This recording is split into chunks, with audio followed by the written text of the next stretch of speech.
নমস্কার প্রিয় ছাত্রছাত্রী এবং আমার ভাই বোনেরা, আশা করি তোমরা ভালো আছো। সামনেই তোমার মাধ্যমিক পরীক্ষা, তাই তোমাদের জন্য নিয়ে আসলাম মাধ্যমিকের ইতিহাসের শেষ মুহূর্তের ধামাকাদার সাজেশন। আশা করি এই প্রশ্নগুলি যদি তোমরা ভালো করে পড়ে থাকো তাহলে অবশ্যই কমন পাবে, আর যদি এখন না পড়ে থাকো তাহলে এই কয়েকদিনের মধ্যেই তোমরা পড়ে নাও। দেখো, আজকে আমি তোমাদের 4 মার্ক এবং 8 মার্কের ইতিহাস সাজেশন নিয়ে আসলাম। সবারই প্রথমে আমরা 4 মার্কের সাজেশন দেখব। 4 মার্কে তোমাদের 8টা কোশ্চেন আসবে, করতে হবে 2টো প্রশ্ন। সবার প্রথমে দ্বিতীয় এবং প্রথম অধ্যায় মিলে 2টি কোশ্চেন আসবে। আমি বলবো যে প্রথম অধ্যায় চাইতে দ্বিতীয় অধ্যায়টা বেশি গুরুত্বপূর্ণ, তাই দ্বিতীয় অধ্যায় থেকে একটু বেশি করে প্রশ্ন এখানে দেওয়া হয়েছে। সবারই প্রথমে যেই প্রশ্নগুলো তোমরা করে রাখবে সেটা হচ্ছে হলুদ কালার দিয়ে যেগুলো দেওয়া আছে। দেখেই নিচ্ছ যে প্রথমেই আমি সিলেক্ট করে রেখেছি যে প্রশ্ন দিয়েছি, শ্রীরামকৃষ্ণের সর্বধর্ম সমন্বয়ের আদর্শ ব্যাখ্যা করো। তারপরে পড়বে হুতুম প্যাঁচার নকশা গ্রন্থে 19 শতকের বাংলার কিরূপ সমাজচিত্র পাওয়া যায়। সমাজ সংস্কারক হিসেবে কেশবচন্দ্র সেনের অবদান আলোচনা করো। গ্রাম বার্তা প্রকাশিকা পত্রিকায় 19 শতকের বাংলার সমাজের কিরূপ প্রতিফলন দেখা যায়। 5 নাম্বার পড়বে প্রাচ্যবাদী এবং পাশ্চাত্যবাদী বিতর্ক সম্বন্ধে আলোচনা করো। 6 নম্বর প্রশ্ন, ভারতে চিকিৎসাবিদ্যার ক্ষেত্রে কলকাতা মেডিকেল কলেজের অবদান আলোচনা করো। 7 নম্বর নীলদর্পণ নাটক থেকে 19 শতকের বাংলার সমাজের কিরূপ প্রতিফলন পাওয়া যায়। 8 নম্বর কোশ্চেন, 19 শতকের নারী শিক্ষার বিস্তারে ড্রিঙ্ক ওয়াটার বেথুন সাহেবের ভূমিকা লেখো। 9 নম্বর কোশ্চেন, ডিরোজিও ও নব্যবঙ্গ আন্দোলন সম্পর্কে লেখো। 10 নম্বর পাশ্চাত্য শিক্ষার বিস্তারে ডেভিড হেয়ারের অবদান আলোচনা করো। তারপরের কোশ্চেন, 19 শতকের বাংলায় নারী শিক্ষার বিস্তারে রাধাকান্ত দেবের ভূমিকা আলোচনা করো। 19 শতকের বাংলায় পাশ্চাত্য শিক্ষার বিস্তারে রাধাকান্ত দেবের ভূমিকা আলোচনা করো। এই কোশ্চেনগুলো তোমাদেরকে অবশ্যই পড়ে রাখতে হবে, নাহলে কিন্তু তোমাদের মাধ্যমিক পরীক্ষায় গিয়ে সমস্যা হতে পারে। এর সঙ্গেও যারা আরও পড়তে পারবে তারা একটু রিডিং দিয়ে যাবে উডের নির্দেশনামা, মানে উডের ডেসপ্লে সম্বন্ধে, হিন্দু পেটের পত্রিকা সম্বন্ধে, এবং ভারতে পাশ্চাত্য শিক্ষা বিস্তারে মিশনারিদের ভূমিকা, খ্রিস্টান মিশনারিদের ভূমিকা, লালন ফকিরের সর্বধর্ম সমন্বয় এবং রাজা রামমোহন রায়ের পাশ্চাত্য শিক্ষার বিস্তারের ভূমিকা। যারা পারবে না এগুলো পড়ার কোনো প্রয়োজন নেই, তবে আমি বলবো পড়ে রাখলে তোমাদেরই কিন্তু অনেক উপকার।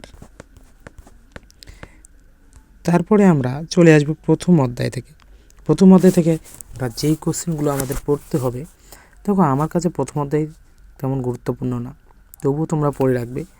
সবার প্রথমে পড়ে রাখবে শেষের কোশ্চেনটা, যে বঙ্গদর্শন এবং সোমপ্রকাশ পত্রিকায় গুরুত্ব আলোচনা করো। তারপরে উপরের 3টা পড়বে নারী ইতিহাসের উপর টিকা, সরলা দেবী চৌধুরানীর জীবনের ঝরাপাতার গুরুত্ব, আর বিপিন চন্দ্রপালের 70 বৎসর গ্রন্থের গুরুত্ব আলোচনা করো। এই কটা প্রশ্ন তোমরা ভালো করে পড়বে। তারপরে তোমরা চলে যাবে তৃতীয় অধ্যায়। এবার তৃতীয় অধ্যায় থেকে আসবেই কোশ্চেন, তাই তৃতীয় অধ্যায়টাকে সবারই আগে ভালো করে পড়বে, যে কী উদ্দেশ্যে ঔপনিবেশিক সরকার অরণ্য আইন প্রবর্তন করেন। ব্রিটিশ শাসনকালে ভারতে সংগঠিত কৃষক বিদ্রোহ এবং উপজাতি বিদ্রোহের কারণগুলি আলোচনা করো। নীল বিদ্রোহ সম্পর্কে সমকালীন শিক্ষিত বাঙালি মধ্যবিত্ত সম্প্রদায়ের মনোভাব কেমন ছিল, খুব ইম্পর্টেন্ট কোশ্চেন, প্রচণ্ড। 1855 সালের সাঁওতালরা কেন বিদ্রোহ করেছিল, এটাও খুব ইম্পর্টেন্ট কোশ্চেন। তিতুমিরের ওহাবি আন্দোলন, এটা আরও মারাত্মক কোশ্চেন এবারের জন্য। এছাড়া প্রথম 5টা সব থেকে ইম্পর্টেন্ট, বাকিগুলো জাস্ট পড়ে রাখবে। বিদ্রোহ, অভ্যুত্থান ও বিপ্লবের ধারণা, কোল বিদ্রোহের কারণ, ব্যর্থতার কারণ আলোচনা করো। চতুর্থ অধ্যায় থেকে পড়বে 1857 সালের মহাবিদ্রোহের প্রতি শিক্ষিত বাঙালি সমাজের মনোভাব কী ছিল। জমিদার সভা সম্পর্কে আলোচনা করো। জাতীয়তাবাদের প্রসারে বর্তমান ভারত, আনন্দমঠ, গোরা উপন্যাসের ভূমিকা লেখো। টিকা লেখো, খুবই এবারের জন্য ইম্পর্টেন্ট, মহারানীর ঘোষণাপত্র। এছাড়া পড়ে রাখবে ভারত সভার প্রতিষ্ঠা ও সুরেন্দ্রনাথ বন্দ্যোপাধ্যায়ের ভূমিকা। 6 নম্বর বঙ্গভাষা প্রকাশিকা সভা টিকা আকারে পড়ে রাখবে। নেক্সট আরও কিছু এক্সট্রা আমি দুটো কোশ্চেন দিয়েছি, যারা পারবে তারা এগুলো দেখে যেতে পারো, রিডিং দিয়ে রাখবে। গগনেন্দ্রনাথ ঠাকুরের ব্যঙ্গচিত্রগুলিতে জাতীয়তাবাদের প্রকাশ কীভাবে ঘটেছে, আর 1857 খ্রিস্টাব্দের বিদ্রোহকে জাতীয় বিদ্রোহ বলা যায় কিনা।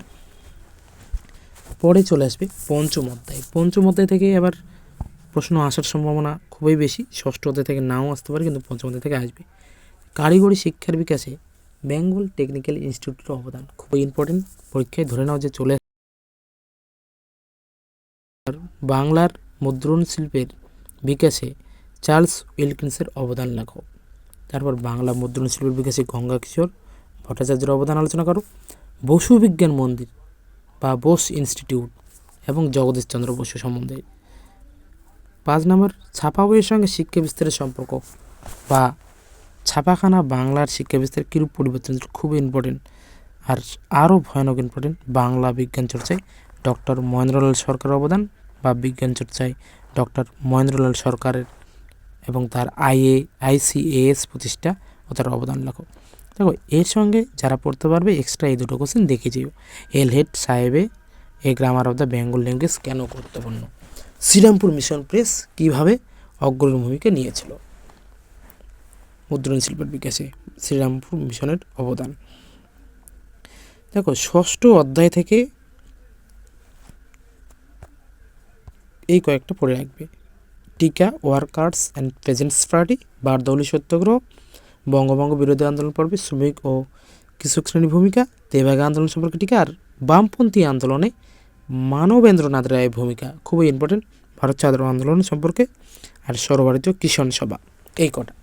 সপ্তম অধ্যায়, সপ্তম এবং অষ্টম অধ্যায়ের মধ্যে যদি বলো স্যার কোন অধ্যায় থেকে আবার প্রশ্ন আসার সম্ভাবনা বেশি, আমি বলবো অষ্টম অধ্যায়টা খুবই ইম্পর্টেন্ট, তাই তোমরা আগে অষ্টম অধ্যায়গুলোই পড়ে রাখো। সবার প্রথমে পড়বে কোনটা, যে উদ্বাস্তু সমস্যা সম্বন্ধে ভারত সরকার ভূমিকা, কাশ্মীর সমস্যা আর হায়দ্রাবাদ সমস্যা। এই তিনটা কোশ্চেনের মধ্যে খুবই চান্স আছে যে আবার একটা আসবেই। তার সঙ্গে পড়বে দেশীয় রাজ্যগুলোর অন্তর্ভুক্তির ক্ষেত্রে বল্লভভাই প্যাটেলের ভূমিকা, ভারত সরকার কীভাবে দেশীয় রাজ্যগুলিকে ভারতীয় ইউনিয়নের সঙ্গে সংযুক্ত করতে পেরেছিল বা এর প্রশ্নটি সমাধান করেছিল। এরপরে বাকি যারা পারবে একটু রিডিং দিয়ে রাখো, দেখো রিডিং দিলেই অন্তত লিখে আসতে পারবে। বাকিগুলো ফার্স্ট চয়েস একদম ঝরঝরা করে পড়ে ফেলবে, বাকিগুলো একটু রিডিং দিয়ে রাখবে। উদ্বাস্তু সমস্যা পশ্চিমবঙ্গের অর্থনীতির উপর কেমন প্রভাব ফেলেছিল। এছাড়া ভাষার ভিত্তিতে রাজ্য পুনর্গঠনের উদ্যোগ ও বিতর্ক পরিচয় দাও। রাজ্য পুনর্গঠন কমিশন, টিকা, আত্মজীবী এবং স্মৃতিকথা থেকে দেশভাগ ও উদ্বাস্তু সমস্যা সম্পর্কে কী জানতে পারি, আর জুনাগড় রাজ্যটি কীভাবে ভারতের অন্তর্ভুক্ত হয়। এই যে বাকিগুলো এগুলো দেখে যেতে পারো।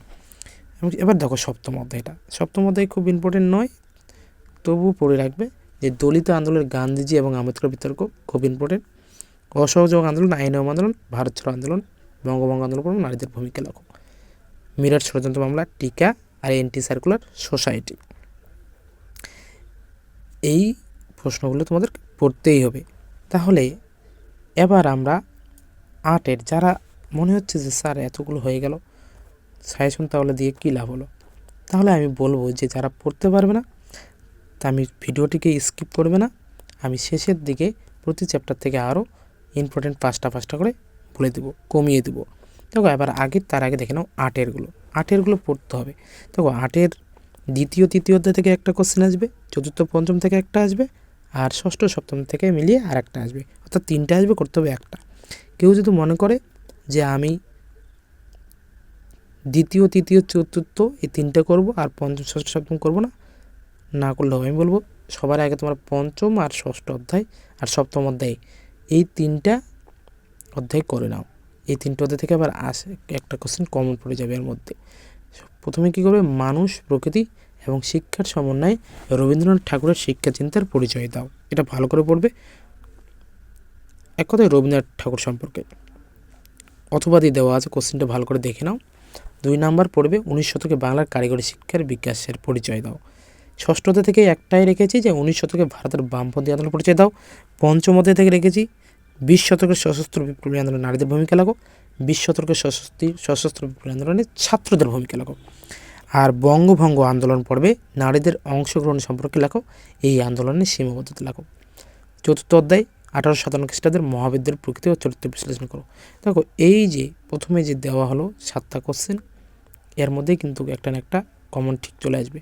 তৃতীয় অধ্যায় থেকে কি দিয়েছি? নীল বিদ্রোহের কারণ, প্রকৃতি, ফলাফল। মুন্ডা বিদ্রোহের কারণ, প্রকৃতি, ফলাফল। আর দ্বিতীয় অধ্যায় থেকে দিয়েছি রাজা রামমোহন রায় এবং তার সতীদাহ প্রথা সম্বন্ধে যে বড় কোশ্চেনটা আছে সেটা।